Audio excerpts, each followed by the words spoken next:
नमस्कार विद्यार्थी मित्रों, आज आपने ધોરણ 6 में विषय हिंदी में पाठ 6 जे सुबह आना विषय अभ्यास करवानो छे। तो आ पाठ आगळना लेक्चर में एक अर्धा सुधीनो आपणे अभ्यास कर्यो हतो। आज बाकीना पाठनो अभ्यास करवानो छे।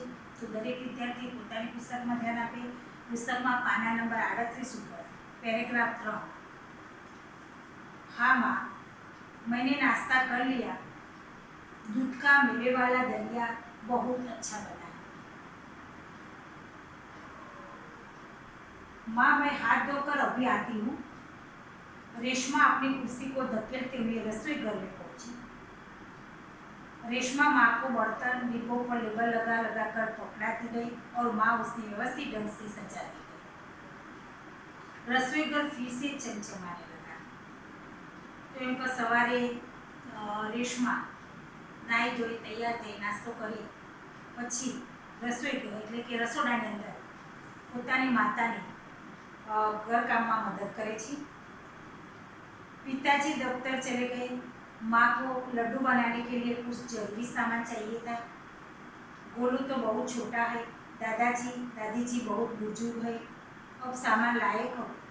माँ परेशान थी। रेशमा ने कहा, सामान मैं ले आऊंगी, बस आप मुझे सामान की लिस्ट और एक थैला दे दीजिए। अहींया रेशमा पोतानी माताने कहे छे कि एना पिताजी एमको ऑफिसे गया होय छे। भाई नानो होय छे। दादा अने दादीजी घरડા होय छे એટલે એની માને એક લાડુ બનાવવામાં કંઈક સામાન જોઈતો હતો। તો એમ કે તું એમ કંઈ હેરાન થઈશ નહીં, હું લઈ આવું છું, તું મને લિસ્ટ અને એક થેલો આપી દે। तुम ले आओगी अकेली? माँ ने पूछा। हाँ माँ, एक बार पहले भी तो लाई थी। रेशमा की आवाज में दृढ़ता थी। तो ठीक है, तुम्हें ही ले आओ, लेकिन ध्यान से जाना। सारा सामान नुक्कड़ वाली दुकान से ही मिल जाएगा। इनको बधु सामान तने अहींथी मळी जशे।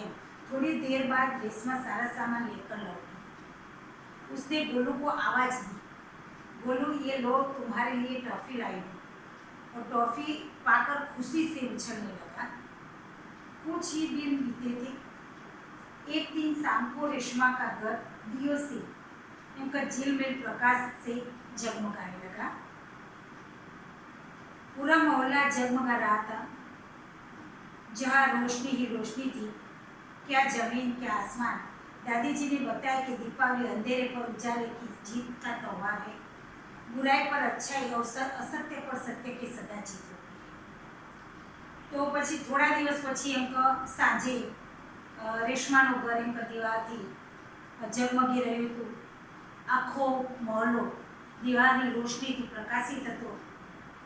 त्यारे एमको रेशमाने एनी दादीजी कहेता कि आ तहेवार ए अंधारा पर एमको अजवाळुं करवा एटले जीत परनो तहेवार छे। જ્યારે बुराई पर एमको भलाई करना, असत्य पर सत्यनो विजय मेळववा माटेनो अहींया ए जीतनो तहेवार छे।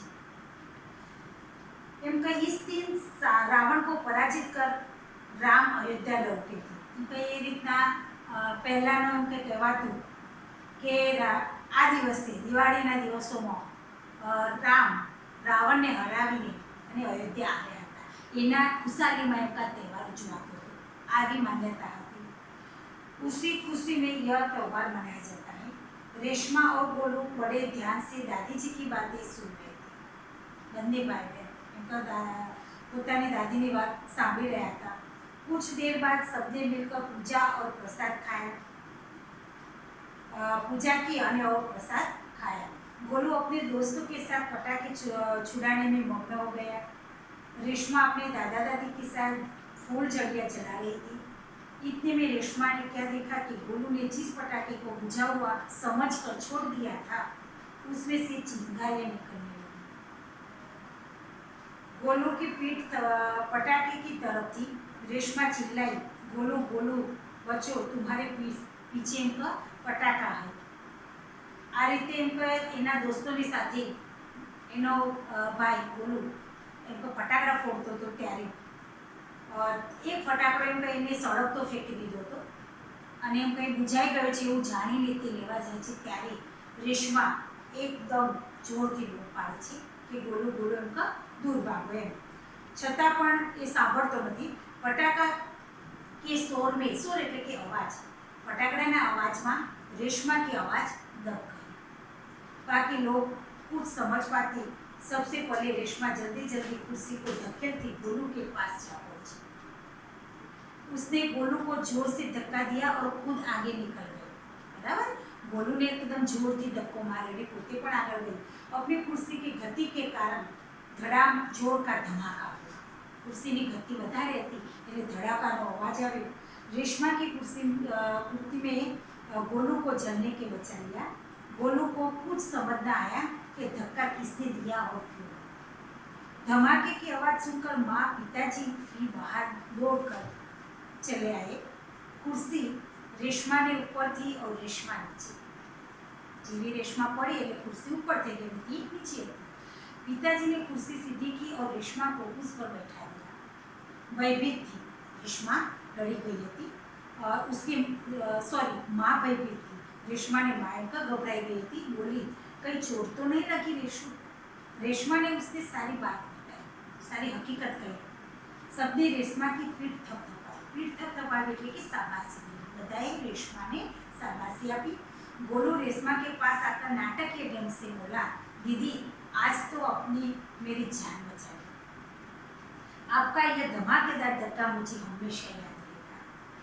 सभी लोग खिलखिलाकर हंस पड़े। रेशमा की शारीरिक कमी उसकी इरादों में कभी बाधा नहीं बनी। इनका रेशमा ने जे शारीरिक जे विकलांगता હતી, જે અપંગતા હતી, એને કોઈ પણ કામમાં એને એમ તો અડચણ નથી પડી, એને કોઈ પણ કામમાં એમકો रुकावट आई नहीं। वह आज भी इतनी जिंदादिली और परिश्रम से अपना जीवन जी रही है। उसकी हर सुबह नई सुबह होती है। वह हर सुबह अपने काम में नए इरादे से जुट जाती है। तो इनका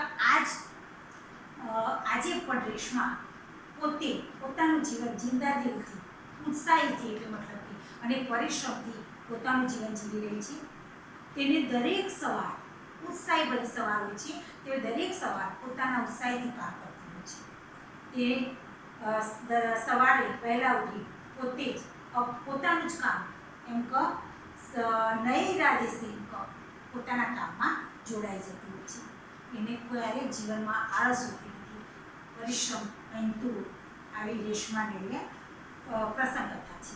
તો આ રીતે વિદ્યાર્થી મિત્રો આજે આપણે જે અહીં સુધી જે પાઠનો અભ્યાસ કર્યો, આ પાઠના નીચે જે શબ્દાર્થો આપ્યા છે અને જે મુહાવરો આપ્યા છે, એ શબ્દાર્થ અને મુહાવરો પોતાની નોટમાં લખવાના છે અને તૈયાર કરવાના છે। આટલું લેસન કરી દેવાનું।